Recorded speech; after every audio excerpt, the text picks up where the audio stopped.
Welcome back to the Deep Dive. Today we are taking on a colossal topic, a blueprint for an entire universe, and we're going to try and break it down for you. We really are. We're looking at a universe that's designed really around conflict, constant necessary conflict. And that conflict, that tension, is what's literally holding the whole thing together. Exactly. With the Norse worldview, stability isn't about harmony, it's about a high-stakes balancing act. So our source material today is all about Norse cosmology. It's centered on Yggdrasil, the world tree. Right. And our mission really is to give you a fast but really comprehensive tour of this cosmic architecture. We're going to map out the tree, the 9 worlds it connects, and the forces that are always trying to tear it down. And maybe most importantly, the architects of fate who are sitting at its roots. Yes, exactly. I mean, think of it like we're looking at a cosmic blueprint. Yeah. The Norse saw everything. Gods, giants, us, fire, ice. It's all physically tied together. Yeah, Yggdrasil is that physical connection. It's the manifestation of life, of order, but also of that conflict. It's not a static thing. It's always under threat. And we're going to unpack why the whole system kind of depends on that friction. Okay, so let's start there with the structure itself. Yggdrasil, the cosmic axis and its foundations. This thing is the spine of the universe, right? We had to get our heads around the sheer scale of it first. You do. And the sources are all pretty clear on this. They call it the mighty ash tree. The largest, the finest. The most perfect and beautiful of all trees, I think is the quote. That's the one. And its size, I mean, its branches extend literally above the sky. So we're not just talking about a tall tree. This is something else entirely. It's the axis mundi, the pillar that reality is, aligned around. Right. If you're in any one of the 9 worlds, you are in the shadow of this tree. It connects them all, each to each. And that's its critical job, isn't it? The connector. It is. So if Yggdrasil gets hurt, the connections are at risk and the whole system becomes unstable. And its stability all comes down to its anchors, its roots. The roots, the sources are very specific. Its roots aren't just in one place. They anchor it in 3 separate, very different worlds. Okay. And the tree is kept alive, it's sustained by 3 different wells or springs, one for each root. So right away, the universe is built like a tripod. It's balancing on 3 totally different, sometimes opposing forces. Precisely. And the entire cosmos depends on those 3 sources. If one of them fails, the whole axis is thrown off balance. Right. So let's get into those 3 roots. I think by mapping them out, we're really mapping the inherent tensions of this universe. Where does the deepest one go? Okay, so the deepest one, the most ancient anchor, plunges down into Niflheim. Niflheim, the dark mist world. Right. And what's important about Niflheim is that it was there before everything else. It's the realm of primal cold, of darkness. It's elemental. And the spring that's there, it must be just as primal. It is. It's called Fergelmir, the ever-churning spring right in the center of that dark world. Ever-churning. Yeah, and it's loud. The sources describe its sound as a roaring kettle, just raw, untamed power. So it's chaotic. It's chaotic, but here's the paradox. All the great rivers in the cosmos, they all flow from Hvergelmir. So this roaring, chaotic source in a world of mist is actually the origin of all moisture, all liquid life. Wow. So the lifeblood of the universe comes from the original darkness. That says a lot, doesn't it? It really does. But that root is in constant danger. There's a profound threat down there. This is where Nidhogg comes in. This is exactly where the dragon Nidhogg, which means the dread corpse eater, lives in those waters. And he is constantly, relentlessly gnawing at that deepest root. And this isn't like a problem that gods can go and solve once in a while? No. This is a permanent feature. It's a foundational state of cosmic decay. The universe exists with this happening every single second. That seems like a design flaw. I mean, why would you anchor the whole cosmos in a place where it's guaranteed to be under attack? Well, the thinking seems to be that order can't exist without chaos pushing back against it. Nidhogg is necessary. He provides the tension. He represents entropy, the decay that has to be fought every day. The cosmos is only stable because everyone, the gods, the Norns, the tree itself, is spending a huge amount of energy just resisting that decay. So existence is just a constant struggle against being pulled back into mist and cold. That's it in a nutshell. Okay, fascinating. So let's move to the second root. This one takes us away from primal chaos and into a different kind of opposition. Right. The second root goes directly to Jotunheim. The realm of the frost giants. The land of the gods' greatest enemies. And yet, the tree of life is anchored right in their backyard. And the well there is Mimir's well. Yes, and Mimir himself is this hugely significant figure. He's the guardian of the well, and he's associated with ultimate wisdom and memory. So this leg of the tripod is rooted in knowledge. Primal, maybe even painful knowledge. Knowledge held by forces that oppose the gods. And we have to talk about Odin here. This is where he makes that incredible sacrifice, isn't it? It is, absolutely. Odin wanted to drink from that well to gain supreme wisdom, to understand the cosmos.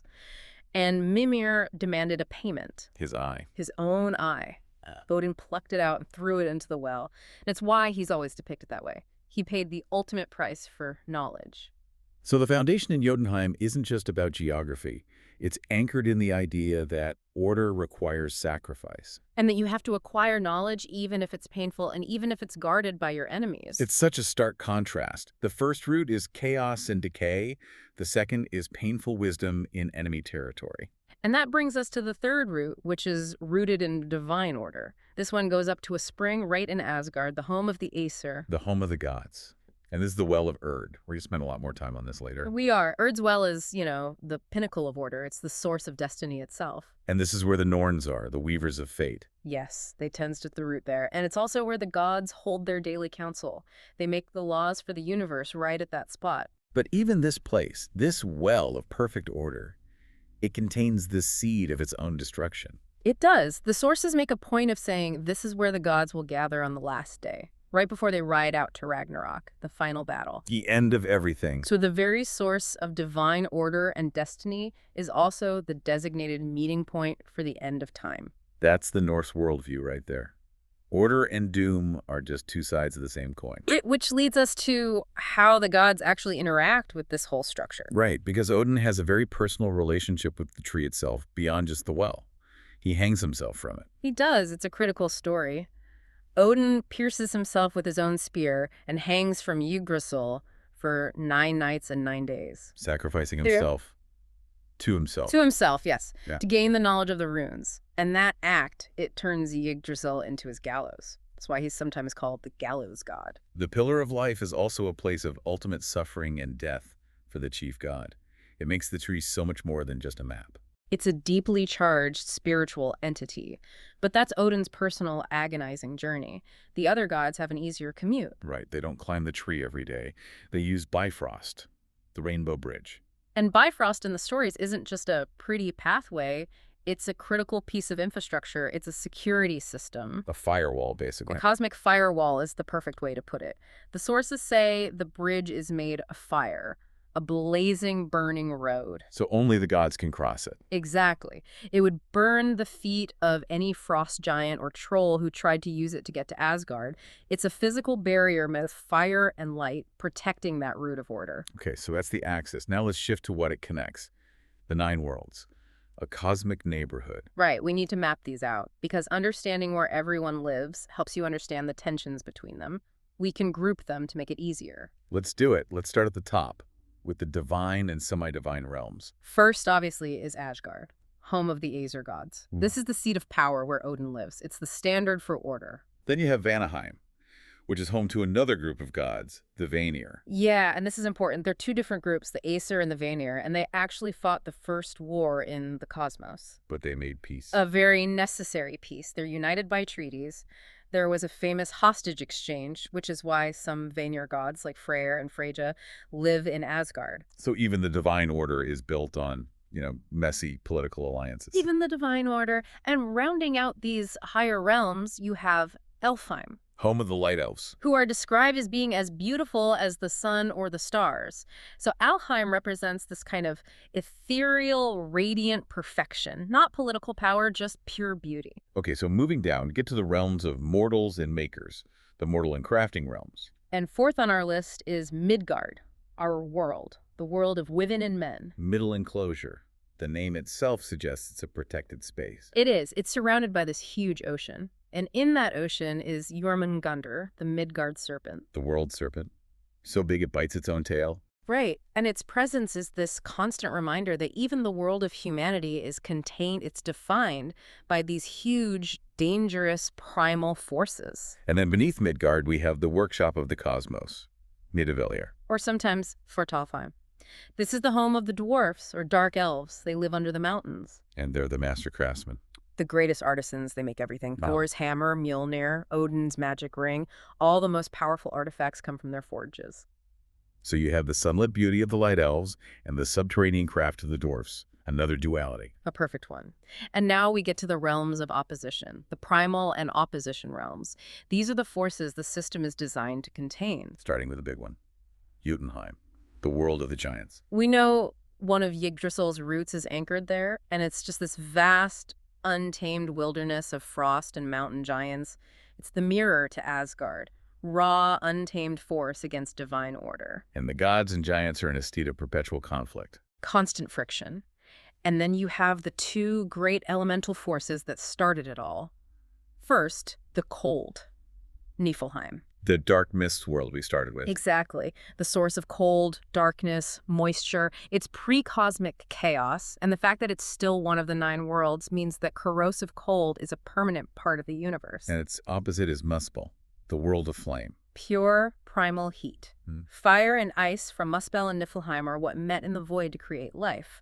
But Muspel is defined by its destructive endgame potential. Because that's where Surtur is waiting. Yes.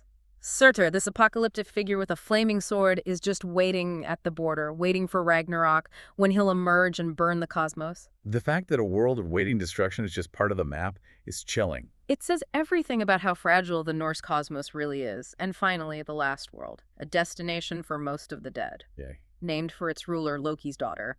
This is where you go if you don't die bravely in battle, if you die of sickness or old age. And what's it like there? Is it a place of punishment? Not really punishment, more just bleak, cold, dark, dreary, a realm of non-glory. It's the necessary, orderly alternative to the glory of Valhalla. So when you look at all 9, you see this system is just designed to hold maximum tension together. Nothing is redundant. Every single world adds an essential ingredient to the fragile balance. Which brings us right back to the tree itself and the ecosystem living on it, the tree's ecosystem. Tension, gossip, and cosmic decay. This is where the contradiction is so sharp. It's the most perfect tree, but it's being eaten alive from the inside out. It's a state of constant aggressive attrition. And we have to look at the creatures doing it because they are the agents of this necessary conflict. Okay, let's start at the very top. At the highest branches, there's an eagle. And the sources say he knows many things. So knowledge sits at the apex of existence. Then there's a hawk, too. A hawk perched right between the eagle's eyes, which suggests, not just knowledge, but intense observation, vigilance over that knowledge. Supreme knowledge at the top. But what's happening down below? Total assault. At the base, you have Nidhogg, but he's not alone. There are countless other snakes, all biting and gnawing at the roots in the dark. So an insidious, unseen threat from below. While in the light, on the branches, you have the 4 stags. And they're just eating the tree. Constantly. They're consuming the leaves, the bark. They're visibly destroying the living parts of Yggdrasil. So it's being attacked from every angle, in the dark and in the light. From the roots up and the branches down. And yet it survives. Which tells you that its perfection isn't about being untouchable. It's about its ability to endure this endless siege. But the weirdest part of this whole ecosystem has to be the squirrel. Ratatosk. Ratatosk is maybe the most profound metaphor in the whole system. He scurries up and down the trunk. But he's not eating the tree, he's a messenger. A messenger of malicious gossip. He runs from Nidhogg at the bottom, the dragon of decay, all the way up to the wise eagle at the top.